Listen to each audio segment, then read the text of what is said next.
Hello friends, আজকে তোমাদের দেখাবো চিলি পনির রেসিপি। চিলি পনির করার জন্য আমি আদা রসুনকে খোসা ছাড়িয়ে ভালো করে ধুয়ে রেখে দিয়েছি। আর নিয়ে নিয়েছি কাঁচা লঙ্কা কুচোনো, আর ক্যাপসিকাম কুচোনো, আর পেঁয়াজ কুচোনো। আর নিয়ে নিয়েছি 3 রকমের sauce: tomato sauce, red chilli sauce, soya sauce আর কর্নফ্লাওয়ার, আর একটা ডিম, এগুলোকে আর ময়দা। এগুলো সব কটাকে দিয়ে আমি একটা গ্রেভি তৈরি করে নেব পনিরের জন্য। আর 3 রকমের সস, তার সাথে হচ্ছে এই বেকিং পাউডার আর বেকিং সোডা, এগুলো দিয়ে একটু নুন দিয়ে আমি গ্রেভিটা তৈরি করব। আর রসুন, আদা, কাঁচা লঙ্কা এগুলো সব পেস্ট করে নিয়েছি, আর কাঁচা লঙ্কাকে একটু চিড়ে নিয়েছি।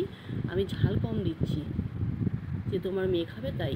আর এর সাথে নিয়েছিলাম কর্নফ্লাওয়ার, ময়দা, নুন, বেকিং পাউডার, বেকিং সোডা, এগুলো সব কটাকে দিয়ে এর মধ্যে একটা ডিম দিয়ে আর 3 রকমের সস দিয়ে আমি একটা গ্রেভির মতন তৈরি করে নিয়েছিলাম। এই যে ব্যাটারটা তৈরি হয়েছে, এই ব্যাটারটার মধ্যে এবার পনিরগুলো দিয়ে আমি ভেজে নেব। কড়াইতে তেল দিয়ে দিয়েছি, তেলটা গরম হয়ে গেলে আমার ভাজা শুরু হয়ে যাবে। এই দেখুন রেডি হয়ে গেছে। এবার এর মধ্যে এগুলো দিয়ে আমি ভেজে নেব।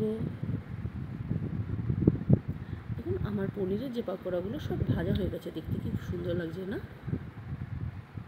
আর অন্যদিকে আমি তেলটা গরম করে বসিয়ে দিয়েছি। এরপর তেলটা গরম হয়ে গেলে রসুন, আদা আর কাঁচা লঙ্কা এর মধ্যে দিয়ে ভেজে নেব। এদিকে একটা বাটিতে অল্প একটু কর্নফ্লাওয়ার দিয়ে ঠান্ডা জল দিয়ে একটা মিশ্রণ তৈরি করে নেব।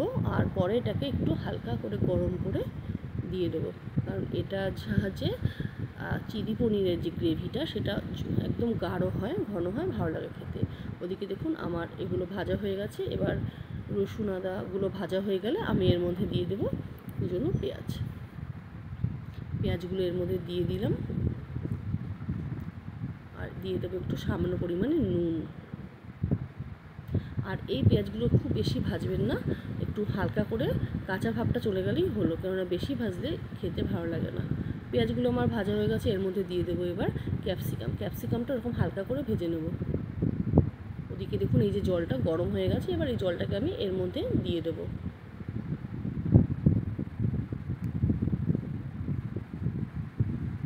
জলটা মোটামুটি গরম হয়ে গেছে। এর মধ্যে দিয়ে দিলাম গোলমরিচের গুঁড়ো, আর তার সাথে আমি দিয়ে দেবো চিলি ফ্লেক্স।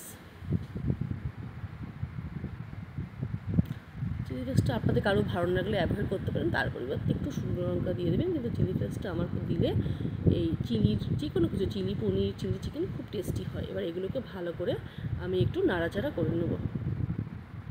আর জলটা যখনই ফুটবে তখনই এর মধ্যে দিয়ে দেবো 3 রকমের সস আর একটু নুন। দেখুন জলটা সস দেওয়া হয়ে গেছে আর জলটা কেমন ফুটতে শুরু করেছে। এবার আমি এর মধ্যে দিয়ে দেবো ভেজে রাখা পনির পাকোড়াগুলো। দেখুন এবার আমি টেস্ট করে নেবো যে আর কোনো সস লাগবে কি না। প্রয়োজন মূল্যে আপনারা যে কোনো সস আবার অ্যাড করতে পারেন। ব্যাস আমার রেডি চিলি পনির। আমার ফ্রাইড রাইস আর চিলি পনির একদম রেডি। কাদের কাদের খেতে খুব ভালো লাগে অবশ্যই কমেন্টে জানাবেন। টাটা বন্ধুরা।